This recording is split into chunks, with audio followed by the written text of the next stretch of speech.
Pelaksanaan penyuntikan vaksinasi dosis kedua untuk pelajar SMP di Kota Lubuk Linggau kembali dilakukan Dinas Pendidikan bersama Satgas Penanganan COVID-19 Kota Lubuk Linggau.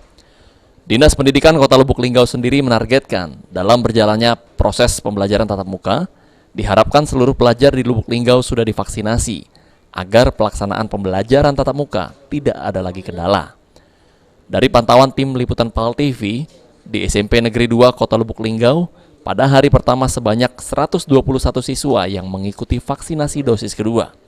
Dari total siswa yang ikuti vaksinasi sebanyak 740 siswa.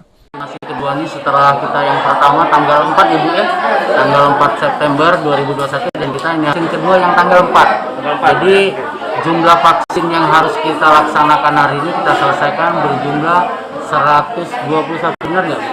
Ya, 121. Kebetulan kita didampingi langsung nih dengan Kepala Puskesmas ya. Dengan dilaksanakan vaksinasi COVID-19 ini, diharapkan ke depan dapat terciptanya herd immunity di lingkungan sekolah. Tri Hajaria, PAL TV.